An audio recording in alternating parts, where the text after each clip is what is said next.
Good morning, everyone. The A1s would like to share with you some fascinating learnings made on our virtual exploration of Gujarat.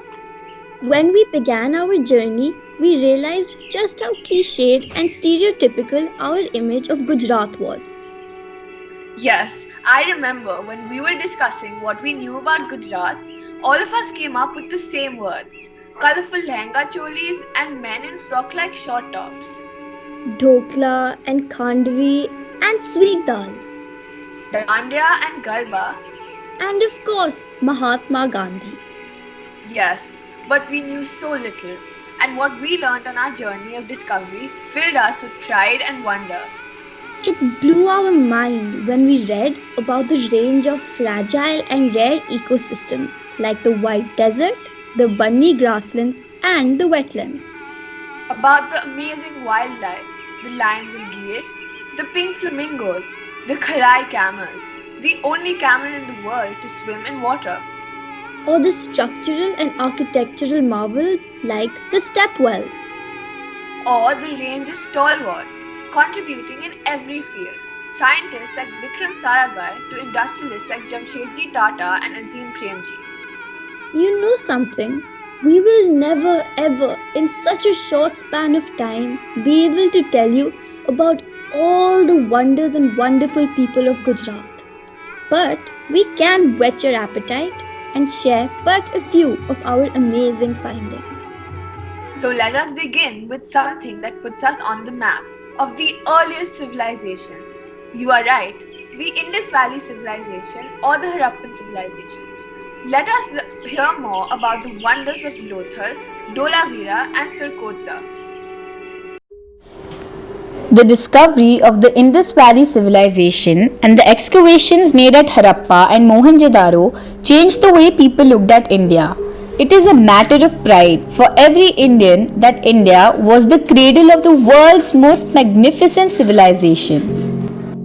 However, after the partition of India in 1947, the bulk of the archaeological finds related to the civilization were inherited by Pakistan. It seemed as if we were losing our heritage. That's when, in the early 1950s, the Archaeological Survey of India undertook a massive program of excavation in northern and western India. What they found was a bonanza. Hundreds of sites were found strewn across Rajasthan, Delhi, Haryana, and Gujarat, with 50 of them concentrated in Gujarat alone.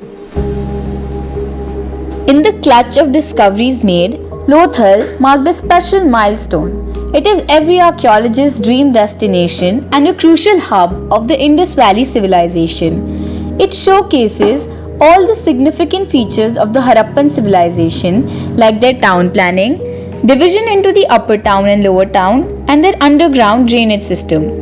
But what was exceptional about this town, which existed 3700 years ago, was that it was home to what is believed to be one of the oldest docks in the world, which was connected to the old course of the Sabarmati River.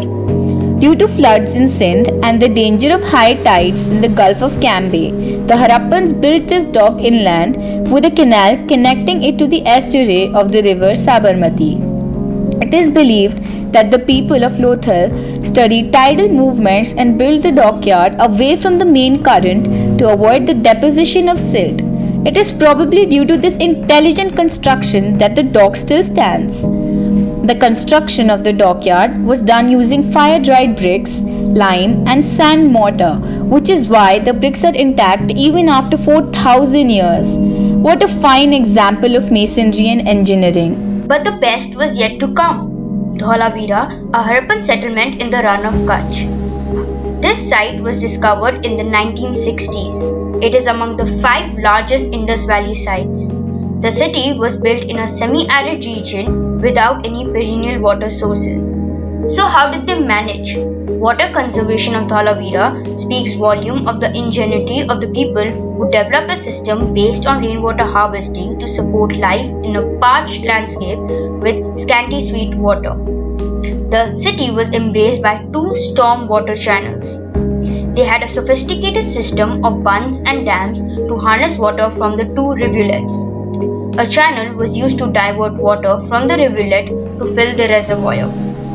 Imagine a town surrounded by 16 or more reservoirs for storing water up to 3,25,000 cubic yards. The same water was then filtered and poured into a well, and from there it was diverted into a step well with separate chambers for drinking and washing.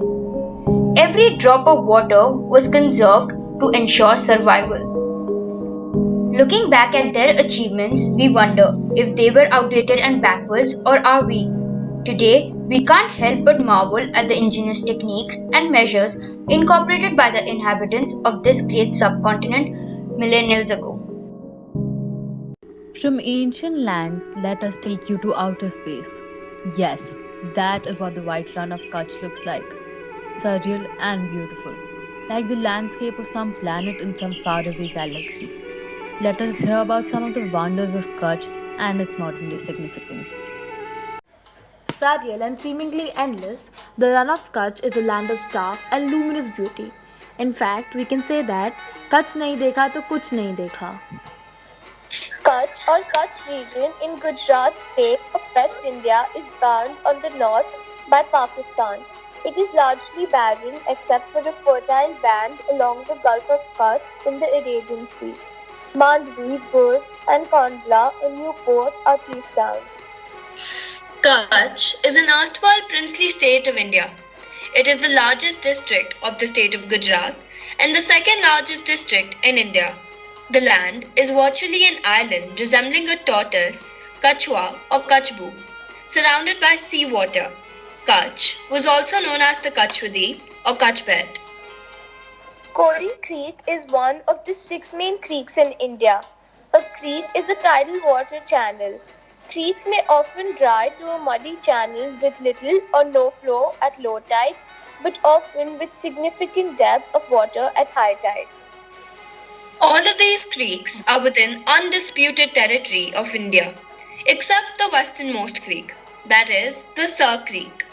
Lying around 33 kilometers northwest of Kori Creek, which is claimed by both India and Pakistan, this creek divides the Kutch region of the Indian state of Gujarat with the Sindh province of Pakistan. Originally and locally, it is called Ban Ganga. Sir Creek is named after the British representative. It was the scene of major border disputes between India and Pakistan in 1965 and 1971. The green line is the boundary as claimed by Pakistan. The red line is the boundary as claimed by India. The black line is the undisputed section. The dispute lies in the interpretation of the maritime boundary line between Kutch and Sindh. Pakistan lays claim to the entire creek while India sticks to its position that the boundary line lies mid-channel. Though the creek has little military value, it holds immense economic gain as the region is rich in oil and gas, and control over the creek would have a huge bearing on the energy potential of each nation and would help in the determination of the maritime boundaries, which are drawn as an extension of onshore reference points. The unique geology also makes Kutch an active earthquake zone in the ongoing slow motion smash up of the Indian and Eurasian tectonic plates. Lakhpat, a small town and sub-district in Kutch, which literally means city of the millionaire, is a town within the four walls of the 18th century Lakhpat Fort. Lakhpat Fort sits at the point where Kori Creek meets the Great Run of Kutch. The town had been a very important trading post connecting Gujarat and Sindh. The decline of the town started after an earthquake in 1819, over 8 in the Richter scale, which diverted the flow of the Indus River westward, away from the town, altering both its physical and economic landscape. The tremor was named the Alabund or Dam of God, after a 100-kilometer long, 6-meter high wall of sand and clay threw up along the fault. After the displacement of the Indus River in 1819, the busy port was abandoned and the town, at once brimmed with 10,000 people, stands almost completely inhabited today. The Great Run of Kutch and the Little Run of Kutch dominate a major portion of the district. Run of Kutch is the largest salt desert in the world. Interestingly, before the 19th century, Kutch was part of the sea, but a massive earthquake which occurred in 1819 turned Kutch into a vast desert, raising its lands and pushing back the seawater. Post summers, as the monsoon arrives, from July till the end of October-November, these salty deserts turn into a massive sea. Little Run of Kutch in Gujarat is a fascinating and unique landscape. The Wildlife Sanctuary located in Run is the 15th Biosphere Reserve and home of Asiatic wild ass or kur, one of the most endangered species in the world.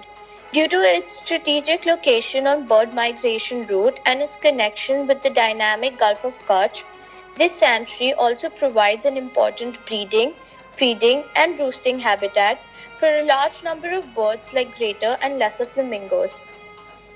The term Kutch translates to something that becomes wet and dry intermittently. It submerges into the sea during heavy rainfall and becomes dry during summer. Kutch is also home to several tribal communities who are known for producing some of the finest handicrafts and textiles glittered with mirror work and exquisite embroidery. It is noteworthy that 40,000 salt workers come to the Little Run in the fall months, after the monsoon's flood has dried, to pump groundwater into hand-dug evaporation pans.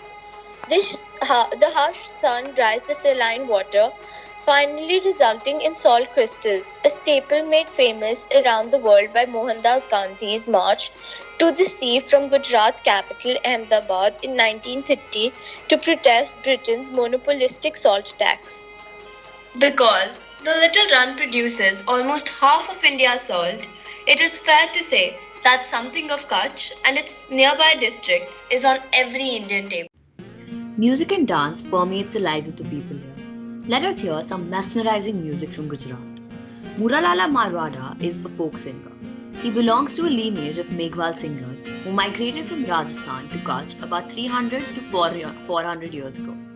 Now settled in the village of Khadir in Kutch, Muralala says he's an 11th generation singer, and that his Santar, Tambura, must be at least 130 years old. In this Kabir song, he evokes the simultaneous beauty and fragility of our body through a series of metaphors. We are vessels of clay crumbling at a blow. We are a string of pearls scattering in an instant.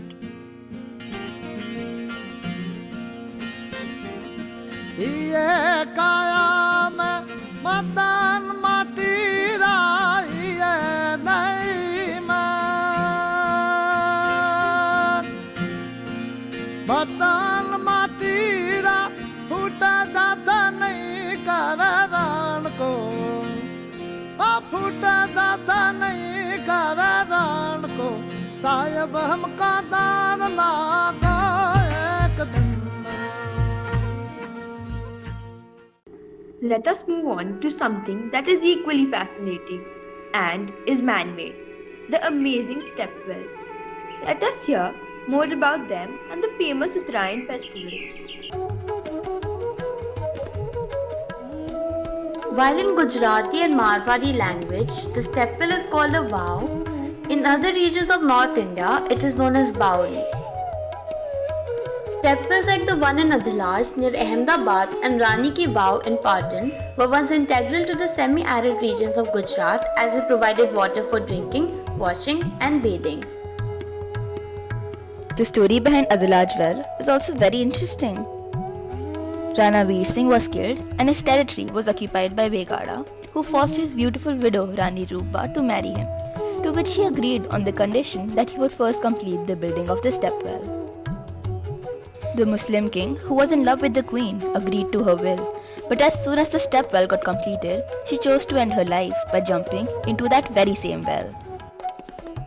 Designed as an inverted temple, it is divided into 7 levels of stairs with sculptural panels of high artistic quality, out of which the 4th level is the deepest and leads to a tank of 23 meters. A lot of mythological imagery is also found here. Rani Ki Vav is also a symbol of female wit and power. It was built by Queen Udyamati during the rule of the Chalukya dynasty in 1063.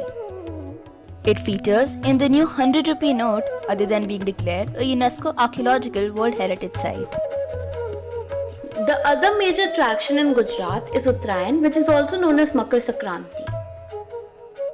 It is one of the most celebrated festivals in the month of January.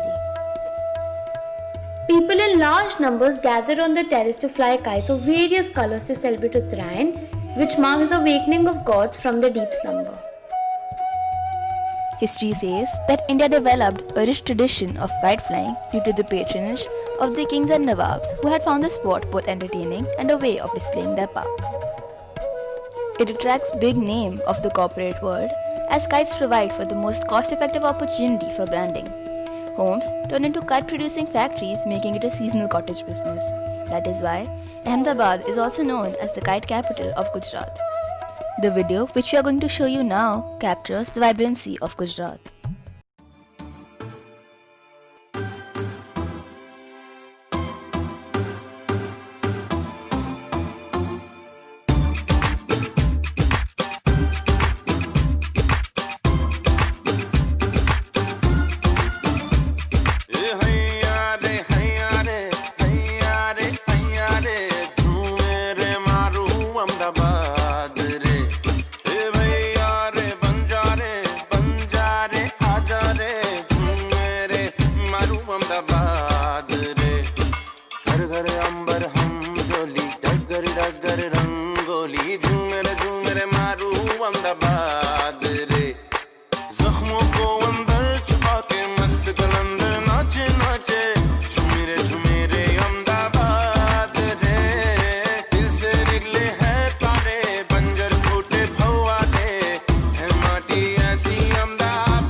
Since we are all on That is Handmade, let's talk about something else which is so striking about Gujarat. Here is a glimpse into the mind-blowing art and craft of Gujarat. Tales of craft in vibrant Gujarat. Before we begin this presentation on handicrafts of Gujarat, take a moment to delve into this thought. Every single handmade product is a moment captured in art by the artist. The beauty of handmade creations is the small imperfection in each product, which is a sign of it not being mass-produced by machines. Each handmade piece of work is as unique as each person in the world. Profound, isn't it? It is impossible to mention all the types of handicrafts that Gujarat is home to. We've picked the most popular ones like Bandhani, Ajrak block printing and wood lacquer work. Let's start with Bandhani. The earliest evidence of Bandhani dates back to the Indus Valley civilization, where dyeing was done as early as 4000 BC. Bandhani is a type of tie-and-dye textile decorated by plucking the cloth with one's fingernails into many tiny bindings. A meter length of cloth can have over thousands of tiny knots, known as bindi. Traditionally, only natural colors are used for this process. Let us now look at another mesmerizing textile handicraft. Do you know what this is? It's the Ajrak block printed stole that is made in Kutch and Bhuj. The beautiful indigo with deep blue geometrical patterns is achieved by the usage of both vegetable and mineral dyes. Originally, it was made using grey cotton fabric. However, newer practices have incorporated the use of silks and satin-like rayon, which add a sheen to the fabric. The cumbersome process taken up by the artisans finally results in breathtaking pieces of art. In Kutch, Gujarat, color pervades not just the gorgeous traditional clothes of the people, but even smaller items of everyday use. Spoons, rolling pins, toys, dandiya sticks, everything is covered with merging patterns of contrasting colors. Most of the process of making lacquerware is done on a manual lathe using the locally found babul wood. Once the wood is cut into basic forms, each piece is individually smoothed on the lathe. The lathe is manually powered using a stick and rope arrangement. A rope is wound around the wooden piece and is pulled by a stick attached to it. This generates a rotating motion. The color is made from stones found locally and lacquer bought from local markets. this color and lacquer are pressed against the fast rotating object on the lathe. The lacquer melts with the heat generated due to friction and sticks to the surface of the wood, thus imparting color. We have seen how Gujarat is a treasure trove of handicrafts like silver jewellery, zari work and wood carving. We hope this effort will motivate you to support the artisans of India by purchasing fair trade products. This ensures that the artisan is receiving a living wage directly rather than getting undercut by a long supply chain of importers and exporters. It is not enough that we use these products and decorate our homes with them. It is also a moral duty that we ensure that the hand that makes them is well compensated. It fills us with pride that an alumna of our school, Ms. Laila Tyabji, has been working tirelessly for the revival and documentation of Gujarati handloom craft. We conclude by saying the diversity of our heritage is a source of spiritual and intellectual richness for all humankind. Cultural enhancement and its protection should be actively promoted in our country as an essential wing of human development. I am never going to take these handicrafts for granted. Did you know that there are almost 40 indigenous tribes in Gujarat, like the Rabadis and the Maldharis, and the women who created some of world's most exquisite embroidery are still living in very conservative societies. We have a long way to go in ensuring rights to all members of our society. It is interesting that you should have talked about tribes and their nomadic existence. They are so intrinsically linked to the fragile ecosystem and amazing wildlife of Gujarat. Once, the cheetahs could be seen in abundance in the Banni grasslands. Today, they are extinct in India. We need to make sure that we do not tamper with this very fragile web of life. Let us hear more about the wildlife in Gujarat.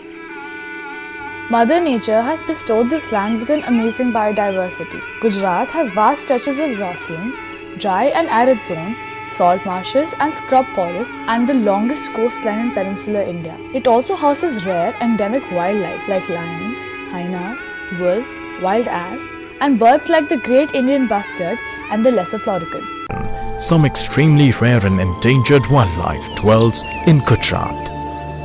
Along with some other valued species protected in Gujarat, the Asiatic lions are found in the Gir National Park, the wild ass in the Little Run of Kutch, the rare great Indian bustard in the bird reserves, and the black bucks in Velavdar, Bhavnagar. Sloth bear is another important contribution to the wildlife of Gujarat. It is found in Balaram Ratna Mahal and Jambu Ghoda wildlife sanctuaries. Wildlife in Gujarat is very much protected even outside the national park and sanctuaries. With the government and the people working hand in hand, it's been a social, moral, political and cultural partnership for the conservation and protection of wildlife in Gujarat state. Mesmerized by the play of nature, one can here immerse in the ambiguity and serenity of wilderness. In every nook and corner of the state, natural reserves are abound. Every bend of the road makes you hear the call of the wild.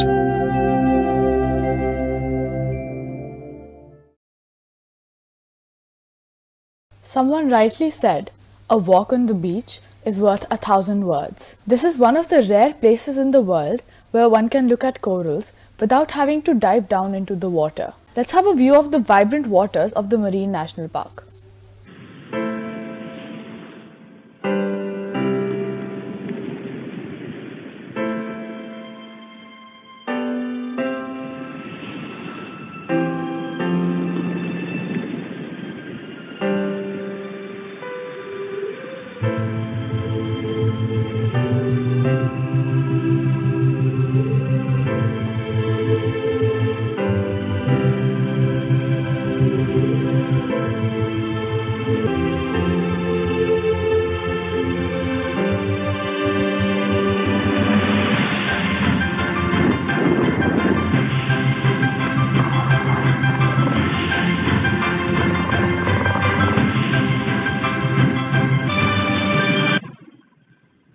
Gujarat has its own little Poland in Jamnagar. Here is another story of the Maharaja who saved the Polish generation during the Second World War. 1939, at the start of the Second World War, she was a little girl in Poland when Russian soldiers put her family on a train to Siberia. Her mother died there. Eventually, her father, knowing he couldn't care for them, put Karolina and two of her siblings in an orphanage. Lots of children, all big room, everybody's lying on the floor there. And the kids, they gave us only one slice of bread. Life was bleak until an Indian Maharaja came to the rescue. Karolina is one of an estimated 1,000 Polish children provided refuge by Digvijay Singh, a ruler in India's Gujarat state. They were treating us good. We had food all the time, 3 times a day. We never been starving there. And we had a Polish school there. The Maharaja greeted each group of children with the words, "You are no longer orphans, I am your father," and made them citizens of the princely state of Navanagar. You know, what really amazes me is the resilience of the people in this very different and often harsh landscape. Gujaratis are known for their business skills and are spread the world over. They say that 1 in every 5 Indian American is a Gujarati. One thing that binds all Gujaratis all over the world is, you are right, food. Though every corner of our country has a rich and varied cuisine, the Gujarati cuisine is very famous and very distinctive. Let us hear about it. Food in Gujarat can be an explosion of flavors, not just vibrant and distinct, but Gujarati cuisine is equally colorful. We are here to take you on a delectable culinary journey of the food of Gujarat, the jewel of Western India. Gujarat is a deeply historic region whose roots can be traced back to the Indus Valley civilization. Over the many centuries of its history, Gujarat has had a multitude of different rulers, including the Marathas, Rajputs, Mughals, other invading Islamic dynasties, and the Mauryans. Being a significant port state, there have also been myriad interactions with various global cultures that have influenced the Gujarati way of life and especially the cuisine. Since the state is so big, you can't really pigeonhole Gujarat's cuisine into one complete entity. Instead, there are the distinct flavors of Kathiawad, Kutch, Surat, and Ahmedabad, popularly known as the 4 pillars of Gujarati cuisine. Forming part of the region known as Sausaksa, major cities such as Porbandar and Bhavnagar comprise the Kathiawad region. Since it shares a border with the neighbouring state of Rajasthan, it is heavily influenced by Rajasthani cooking. The food is quite spicy as opposed to the majority of Gujarat, where sweet flavours are an overriding influence. A prominent Kathiawadi dish is ringna or roasted eggplant. The city of Surat is recognized for its love of food, from fine dining to street food. The most popular dish to emerge out of Surat is undoubtedly the undhiyu. It's a vegetable dish which is named undhiyu because traditionally the ingredients are tossed together in an earthen pot with essential spices. Undhiyu is a seasonal dish made only in winter due to the availability of Indian flat beans and purple yam at that time of the year. No wonder they say, Surat nu jaman ane Kashi nu maran, which means eat in Surat and die in Kashi. The biggest city in Gujarat and former capital Ahmedabad is definitely one of the state's foodie hotspots. Street food culture is rampant here, and you can find some delightful snacks and sweets. The menu includes golas or snow cones dipped in a colorful variety of syrups, especially popular in the summer. In terms of savory dishes, there is the dhokla and a similar dish called khandvi, also made of gram flour batter. There's also a rice-based dish called Ahmedabadi pulao. The cliché of all Gujarati food being sweet can most certainly be blamed on this cuisine, and the people of the city will not have it any other way. The dry, arid region of Kutch plays host to some individual dishes as well. A lack of leafy green vegetables dictates the food choices in the region. The dabeli is essentially street food where pav or bread roll is stuffed with a filling made with potato. Shrikhand, a dairy-based dessert served cold, and Mohanthal, a Janmashtami delicacy, are some of the popular dishes. With the cuisine so diverse yet appealing to everyone's palate, it is no wonder that Gujarat fair cuts across geographical borders and enjoys a prominent place in the culinary map of India. Gujarati cuisine is the perfect representation of our people. A potent mixture that is a little spicy, a little salty, and more than anything else carries strong undertones of sweetness.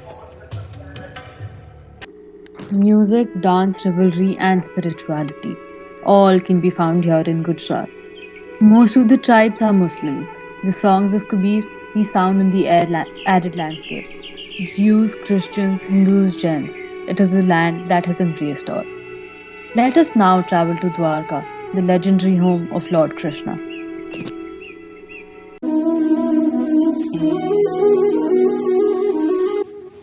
Dwarka, located on the shores of Gomati River, is considered Lord Krishna's empire. He is also called as Dwarkadhish or Jagannath. Krishna was believed to have been brought by Garud to the coast of Saurashtra in northwest India, where he founded the city of Dwarka. The original structure of the Dwarkadhish temple was destroyed by Mahmud Begada in 1472 and was rebuilt by Raja Jagat Singh. Thus, it came to be known as a Jagat Mandir. It is one of the 4 dhams of worship, the other 3 being Badrinath, Rameshwaram and Puri. 5,000 years back, this dham was built by Lord Krishna's grandson, Vajranabha. We shall now recount some of the lesser known facts about Dwarka. Ancient city. The Dwarka city is one of the 5 ancient cities in India that showcase its enriched past. Krishna reclaimed 96 square kilometer land from the sea and got this magnificent kingdom built using Hindu architecture. Gopi Talav. When Krishna shifted his capital to Dwarka, the gopis couldn't bear his estrangement. They came to meet him in Dwarka and performed the Ras on the day of Sharad Purnima. After the Ras, they offered their life to the soil of this land and merged with Lord Krishna. Thus, it is known as the Gopi Lake. The soil of this area is unique as it is yellow in color and is extremely soft. Rukmani Temple. Rukmani, wife of Lord Krishna, resides in her temple. Once, Rukmani and Lord Krishna were carrying Durvasha Rishi to their dynasty. Rukmani was tired, so they stopped to rest. This angered Durvasha Rishi, who cursed Rukmani to stay away from Dwarkadhish, leading to the birth of the Rukmani temple. Dwarka land reclaimed from sea. According to legend, when Lord Krishna was meditating under a tree at Bhalka Tirtha, he was accidentally shot by an arrow. His death was followed by a flood which submerged the entire city. An underwater excavation confirmed that there were architectural remains under the sea. Gomti River 56 steps away. In Dwarka, the number 56 is termed as auspicious as Lord Krishna blessed Gomti River to flow just 56 steps away from Lord Krishna's residence. Entrance to the temple. The Dwarkadhish temple has 2 entrances. The southern entrance, the Swart Dwar, is called the Gate to Heaven. The northern entrance, termed as the Moksha Dwar, is the Gate to Liberation. The devotees climb 56 stairs to enter the Gate of Heaven and exit through the Gate of Liberation. The temple's flag. The temple's flag is decorated with the sun and the moon. It is believed that Krishna will exist till sun and moon exist. Today, Hindus pay a huge sum of money to hoist the flag, which is changed 5 times a day.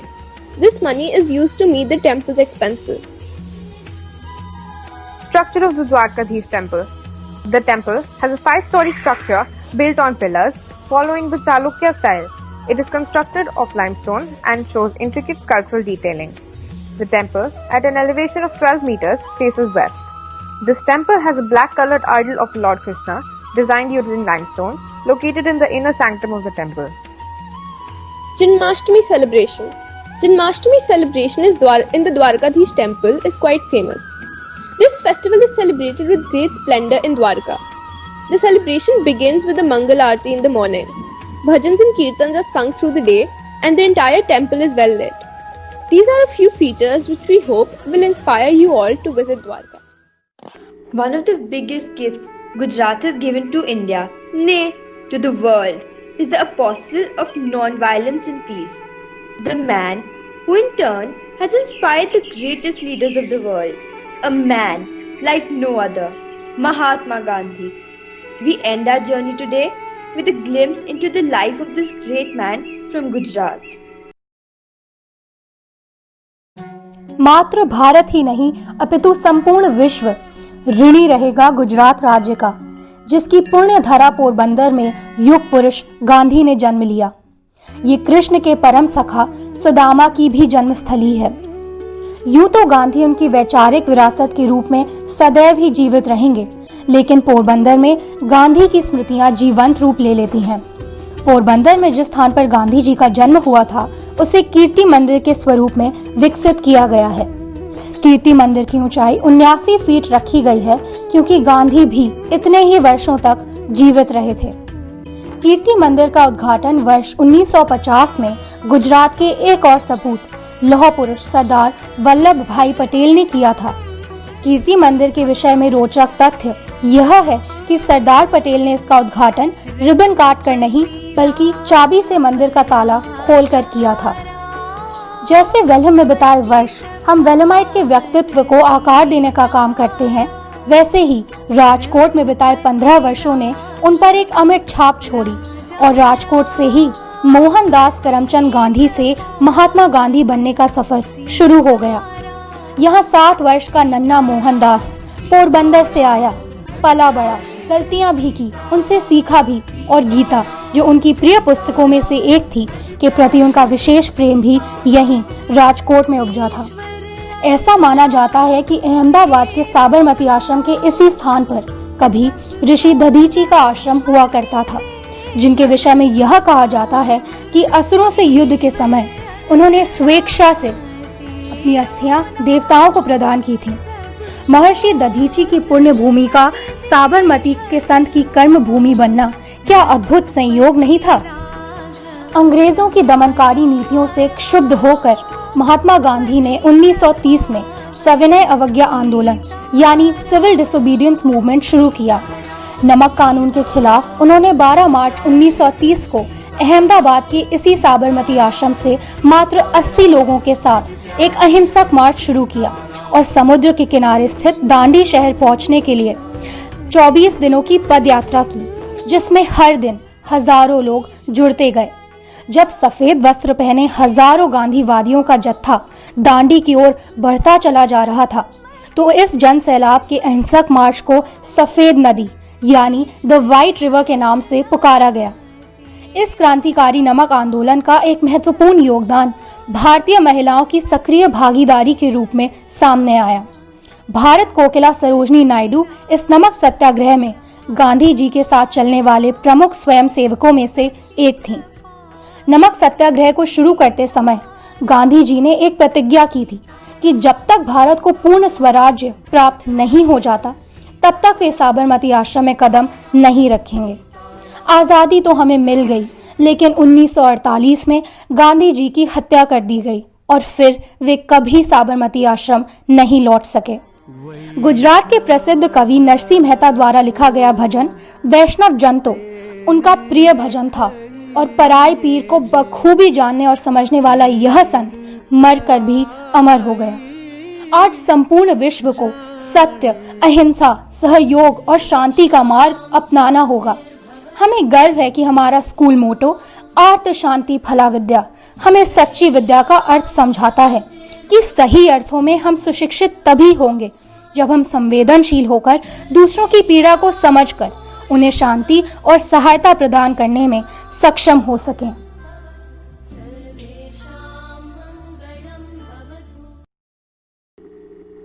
We learned a lot in this journey of ours.